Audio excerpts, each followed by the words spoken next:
ETV life ఆధ్యాత్మిక ఛానల్కు స్వాగతం. కార్తవీర్యార్జునో నామ రాజాబాహు సహస్రవాన్ తస్య స్మరణమాత్రేణ హృతం నష్టంచ లభ్యతే. కార్తవీర్యార్జుని నామం తలుచుకుంటే పోయిన దొంగిలింపబడిన వస్తువులు తిరిగి లభ్యమవుతాయి అని చెబుతారు. కార్తవీర్యార్జునుడు పూర్వజన్మలో తాను చేసిన దోషానికి కారణంగా సొట్ట చేతులతో జన్మించిన దత్త అనుగ్రహానికి పాత్రుడై సహస్ర బాహువులతో రాజభోగాలన్నీ అనుభవించాడు. అలాంటి కార్తవీర్యార్జుని చరిత్ర నీలో స్ఫూర్తిని పట్టుదలను కలుగజేసి పోగొట్టుకున్న వస్తువు, నష్టపోయిన ధనాన్ని తిరిగి సంపాదించుకునే విధంగా నీకు ప్రేరణ ఇస్తుంది. నీ స్వభావము, నీ ప్రతిభతో పాటు భగవంతుని యొక్క కృప నీకు సిద్ధించినప్పుడు మాత్రమే నువ్వు తలపెట్టిన కార్యక్రమాలన్నింటిలో విజయాన్ని సాధించగలుగుతావు. Faith faith faith in yourself, faith faith faith in God is going to solve all the problems. అందుకే భారతీయ జీవన విధానంలో భగవద్ ఆరాధనకు,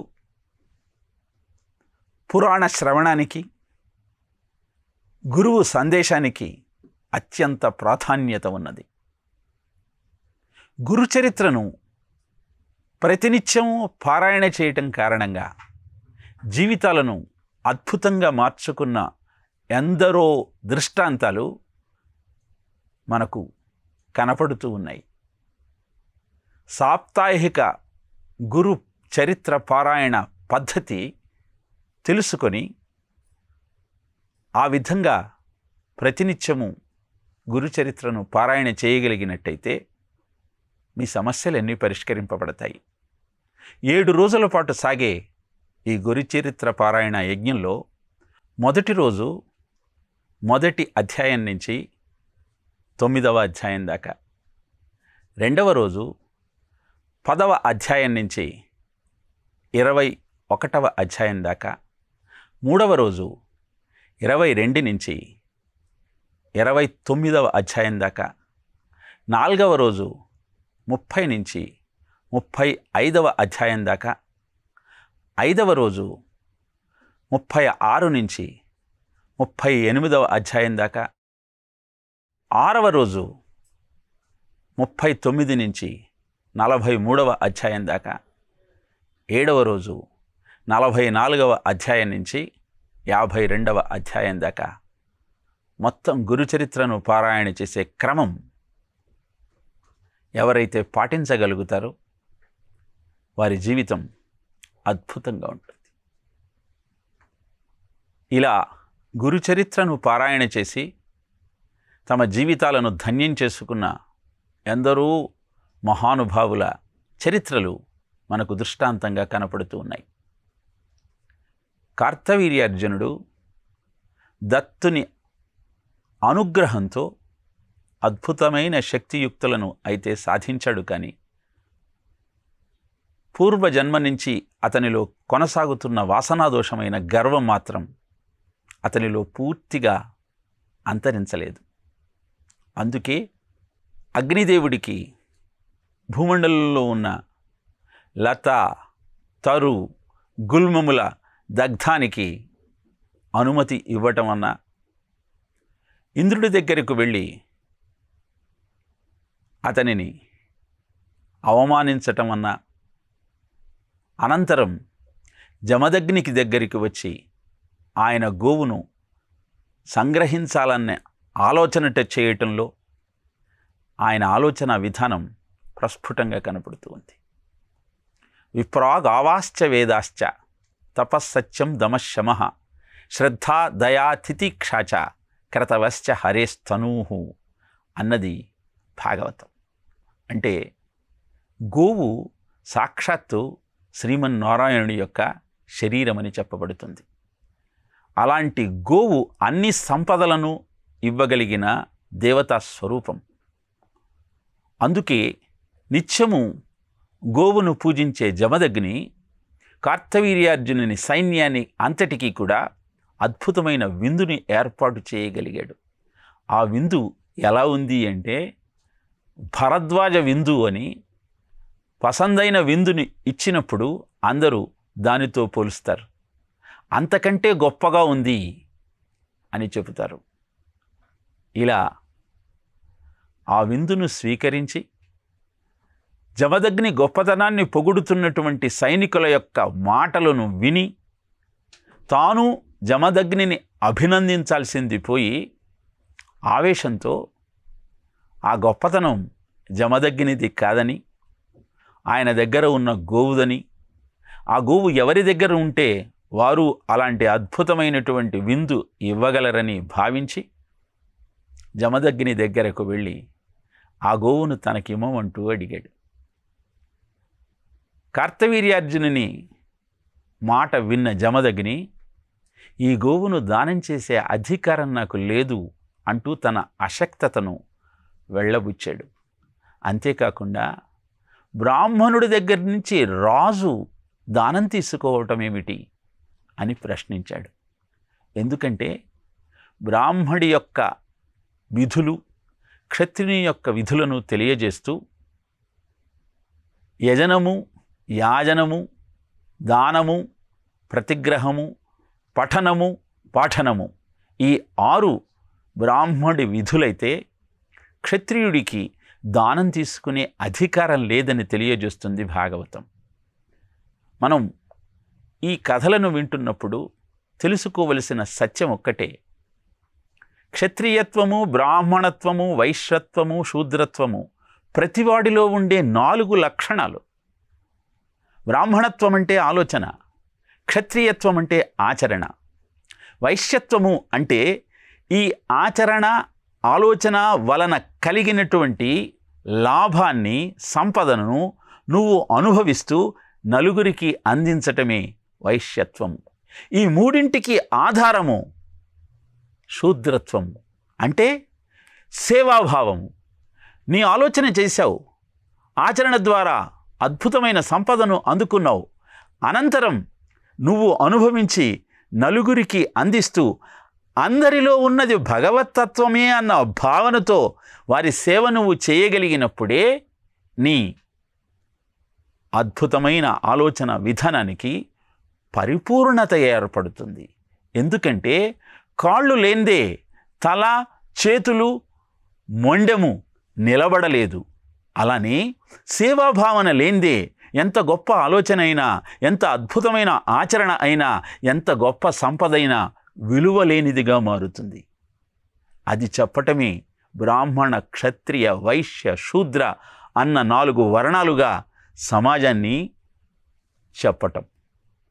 కనుక అవి మనుషులను విడదీసే గోడలు కావు. మనిషిలో ఉన్న మానవత్వాన్ని ప్రేరేపించి దైవత్వం వైపు నిన్ను నడిపించేటువంటి అద్భుతమైన సాధనాలు. ఈ ఘట్టాలలో మాటిమాటికి క్షత్రియత్వ, బ్రాహ్మణత్వ అన్న శబ్దాలు ఎందుకు చెబుతూ ఉన్నారు? వ్యాసుడు బ్రహ్మాండ పురాణంలో ఈ దత్త చరిత్రను మనకు అందజేశారు. నక్షత్రం బ్రహ్మా వర్ధతే అంటుంది భారతం. క్షత్రియత్వం లేకుండా బ్రాహ్మణత్వానికి విలువ లేదు. అంటే ఆచరణ లేకుండా ఎంత గొప్ప ఆలోచనకైనా స్వరూపం లేదు. అలానే ఆలోచన లేకుండా ఆచరణ సత్ఫలితాలను అందివ్వలేదు. ఈ విషయాన్ని మనం గమనించగలిగితే క్షత్రియుడైన కార్తవీర్యార్జునుడిలో ఉన్న అహంకారం ప్రతిసారి అతనికి కష్టాలు కొని తెస్తూ ఉంటే, శాంతంగా ఉన్న జమదగ్ని బ్రాహ్మణత్వం అంటే ఆలోచన ఎప్పుడూ ప్రశాంతంగా ఉండాలి అన్న సత్యాన్ని తెలియజేస్తూ ఉన్నారు. తరువాత వచ్చే పరశురామ వృత్తాంతము ఆలోచన కనుక ఆవేశపూరితమైతే ఎంత అనర్థాన్ని కొని తెస్తుందో, దానివల్ల ఎంత పశ్చాత్తాపపడాల్సి వస్తుందో మనకు తెలియజేస్తుంది. అందుకే దక్షిణామూర్తి స్తోత్రాన్ని చేస్తూ ఒక అద్భుతమైనటువంటి సత్యాన్ని మనకు చెప్పారు. మౌనవ్యాఖ్యా ప్రకటిత పరబ్రహ్మతత్వం యువానం వర్షిష్ఠాంతే వసదృశయణైరావృతం బ్రహ్మనిష్టై. ఆచార్యేంద్రం కరకలిత చిన్ముద్రం ఆనందమూర్తిం స్వాత్మారామం ముదిత వదనం దక్షిణామూర్తిమీడే. అంటే మౌనంగా ఉండి వ్యాఖ్య చేయగలగటమే పరబ్రహ్మతత్వం. ఆలోచన చేసేటప్పుడు ఎంత ప్రశాంతంగా ఉంటావో అంత సత్ఫలితం నీ సొంతమవుతుంది. కనుక కథ వినేటప్పుడు అది సమాజాన్ని విభజించటానికి ఏర్పాటు చేసినటువంటి వృత్తాంతం కాదని, సమాజంలో ఉన్న ప్రజలంతా కలిసి సహజీవనం చేస్తూ ఆనందాన్ని అందుకోవటానికి ఏర్పాటు చేసిన సోపానమని మనం గుర్తించగలిగితే పురాణ కథలలోని ఆంతర్యాన్ని, సంకేతం రూపంలో మనకు తెలియజేసిన విజ్ఞానాన్ని మనం సరిగా అవగతం చేసుకున్న వారం అవుతాం. ఇక్కడ కార్తవీర్యార్జునుడు జమదగ్ని దగ్గరకు వచ్చి గోవును తనకి ఇవ్వను అడిగినప్పుడు, దానం చేసే అధికారం నాకు లేదు ఈ గోవును, కానీ బ్రాహ్మణుడైన నా దగ్గర నుంచి క్షత్రియుడవైన నీవు దానం తీసుకోవటం సమంజసమా అంటూ ప్రశ్నించాడు. ఆగ్రహోదగ్రయ్యాడు. తనను ఆక్షేపించిన జమదగ్నిని చూసిన కార్తవీర్యార్జునుడు, నేను ఉచితంగా ఆ గోవును అడగటం లేదు, దానికి ప్రతిగా కొన్ని లక్షల గోవులు నీకు అందిస్తాను అనగానే, గోవును అమ్మమంటావా రాజా? బ్రాహ్మణుడి చేత గో పూజ చేయించాలి, కానీ గోవును అమ్మే దుస్థితికి ఎందుకు నువ్వు కార్యాచరణను ప్రారంభిస్తావు అంటూ మళ్ళీ రాజు చేస్తున్న తప్పును ఎత్తి చూపే ప్రయత్నం చేశాడు జమదగ్ని. ఇక కార్తవీర్యార్జునుడు జమదగ్ని చెబుతున్న మాటలకు తాళలేక ప్రతి నిమిషము తన సైనికుల ముందరే తనను అవమానిస్తున్న జమదగ్ని యొక్క మాటలు విని సహించలేక, రాజా రత్నస్య భాజనం, జమదగ్ని మహర్షి నీకు చెప్పాల్సిన అవసరం నాకు లేదు, నేను ఈ భూమండలానికి అంతటికి చక్రవర్తిని, సప్తద్వీప చక్రవర్తినైన నాకు ఈ భూమండలం మీద ఉన్న సంపదలన్నీ సొంతమే, కనుక ఈ గోవును నేను తీసుకువెళుతూ ఉన్నాను, నన్ను ఎవరు అడ్డుకుంటారో చూస్తాను. ఇక నాకు ఎదురు సమాధానం చెప్పినందుకు నీకు ఉరిశిక్ష విధించాలి, కానీ మా అందరికీ ఆతిథ్యం ఇచ్చావన్నటువంటి ఒకే ఒక కారణంతో నిన్ను ప్రాణాలతో వదిలివేస్తున్నాను అని సైనికులందరినీ ఆ గోవును లాక్కు రమ్మంటూ పురమాయించాడు. ఆ గోవు మెడకు పలుపుతాడు వేసి సైనికులంతా లాక్కొస్తూ ఉంటే, దీనంగా విలపిస్తున్న గోవు జమదగ్ని దగ్గరికి వచ్చింది. జమదగ్ని ఏనాడు ఆవు మెడలో పలుపుతాడు వేసిన పాపాన పోలేదు. ఏడుస్తున్న ఆ గోవును చూసి, నేను అసమర్థుడినమ్మా, నాకు ఆశ్రయం ఇచ్చావు, నిన్ను నేను కాపాడుకోలేకపోతూ ఉన్నాను, నన్ను క్షమించు అంటూ తన అసహాయతను, అశక్తతను వెలిబుచ్చాడు. ఆ గోవు జమదగ్నిని వదలలేక విలపిస్తూ ఉంటే, గోవు కంటి నుంచి వస్తున్న అశ్రుధారలు చూసి కార్తవీర్యార్జునుడు విచలితుడయ్యాడు. నేను తప్పు చేస్తున్నానా అన్న ఆలోచన ఒక్క క్షణం ఆయన మదిలో మెదిలింది. సాధు గోమాత భరతభూ శ్వాసకోశ, అద్దాని హింసించ ఉడికిపోదే, వటపత్రముపై శయనించు వాని మనసు. గోమాత సకల భూమండలానికి శ్వాసకోశ లాంటిది. అలాంటి గోమాత కంటి నీరు సమాజానికి హాని చేస్తుందన్న సత్యాన్ని కార్తవీర్యార్జునుడు గుర్తించాడు. కనుక ఒక్క క్షణం అతనికి అపరాధ భావన కలిగింది. కానీ మరుక్షణం ఆయన అధికారం ఆ ఆలోచనను పక్కకు నెట్టి బలవంతంగా ఆ గోవును ఈడ్చుకొని మహిష్మతి నగరానికి పయనమయ్యాడు కార్తవీర్యార్జునుడు. ఆ సమయానికి జమదగ్ని ఆఖరి కుమారుడైన రాముడు ఆశ్రమంలో లేడు. అందుకే కార్తవీర్యార్జునుడు గోవును, సురభిని తన వెంట తీసుకుని వెళ్ళే ప్రయత్నం చేయగలిగాడు. పరశురాముడు అరణ్యంలో సమిధలు తీసుకువద్దామని వెళ్ళి తిరిగి ఆశ్రమానికి వచ్చేసరికి అక్కడ కనపడిన దృశ్యం చూసి ఆశ్చర్యపోయాడు. రోజు ఆశ్రమానికి రాగానే అంబా అంటూ ఎదురొచ్చేటువంటి ఆ గోవు ఈనాడు కనపడటం లేదు. ఆశ్రమ వాసులంతా విషణ్ణ వదనులై విచారంతో కూర్చొని ఉన్నారు. తండ్రి తపస్సమాధిలో ఉన్నాడు. ఆ సమయంలో ఏం జరిగిందో తెలుసుకోవాలని తన అన్నలను అడిగాడు. జరిగిన వృత్తాంతమన్నా తెలుసుకున్న మరుక్షణం ఆగ్రహోదగ్రుడై ధనుర్బాణాలను ధరించి గండ్రగొడ్డలిని భుజం మీద పెట్టుకుని సుడిగాలిలాగా మహిష్మతి నగరం వైపు పరుగు ప్రారంభించాడు.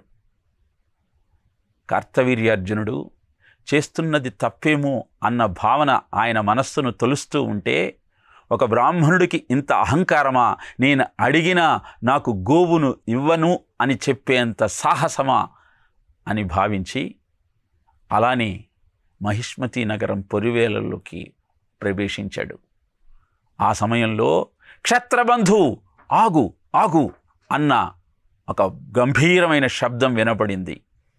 సేనా సముద్రమంతా ఒక్క క్షణం స్తంభించిపోయింది. తల వెనక్కి తిప్పి చూశాడు కార్తవీర్యార్జునుడు. నడుములు వల్కలంతో, శిరస్సు జటాబంధాలతో, భుజాన అంబుల పొదితో, ఒక భుజం మీద గండ్రగొడ్డలితో, మెడలో జంధ్యంతో ప్రళయకాల రుద్రుడిలా కనపడ్డాడు పరశురాముడు కార్తవీర్యార్జునునికి. క్షత్రియాధమా, బ్రాహ్మణుని హింసించి బందిపోటు దొంగలాగా గోవుని ఎత్తుకురావటం నీ రాజ్యాధికారమా? ఇదేనా నువ్వు ప్రజలను రక్షించే పద్ధతి? ఆ గోవుని వదిలివేస్తావా, లేక నా చేతిలోని ఈ గొడ్డలికి బలి అవుతావా? నీవే తేల్చుకో అంటూ హూంకరించాడు. ప్రళయకాల రుద్రుడిలా ప్రకాశిస్తున్నటువంటి పరశురాముణ్ణి చూసి విస్మయం చెందాడు కార్తవీర్యార్జునుడు. క్షత్రియుణ్ణి యుద్ధానికి ఆహ్వానిస్తే తప్పకుండా యుద్ధం చెయ్యాలి. అతనికి భయపడి తాను తెచ్చిన గోవును వదిలేస్తే తన రాచరికానికే అప్రతిష్ట.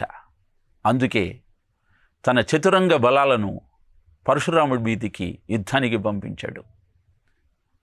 పరశురాముడి యొక్క అద్భుత యుద్ధ కళా కౌశలం ముందు ఆయన సైన్యం నిలబడలేకపోయింది.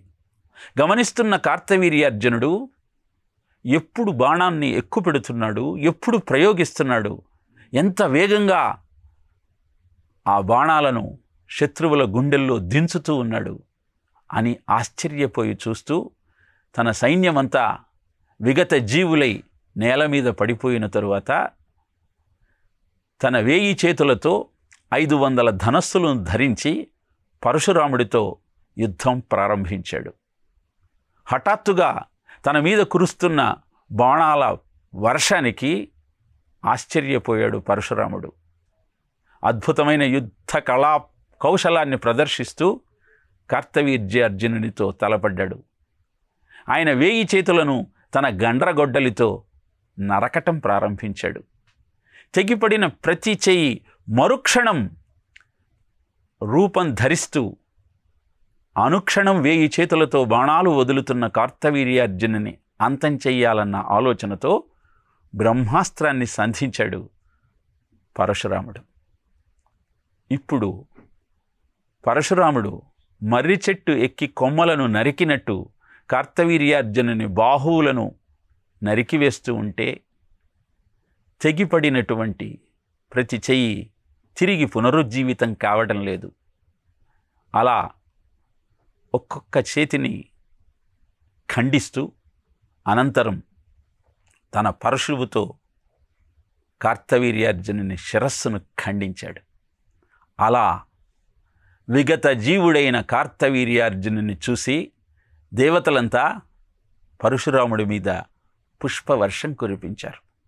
ఇంతకాలం దత్తవరప్రసాది అయిన కార్తవీర్యార్జునుడు అహంకారంతో తమను అవమానపరిచిన వైనాన్ని జ్ఞాపకం చేసుకుంటూ ఇదే ఇతనికి సరి అయిన శిక్ష అని భావించారు. ప్రతివాడు జీవితంలో అత్యున్నతమైన శిఖరాలను అధిరోహించటం కోసం అహరహము కష్టపడతాడు. కానీ ఉన్నతమైన శిఖరాలు అధిరోహించిన తరువాత ఆ ఉన్నత పదవిని నిలబెట్టుకోవటానికి అవసరమైన సౌశీల్యాన్ని విస్మరిస్తాడు. అందుకే పాతాళానికి చేరుకుంటాడు.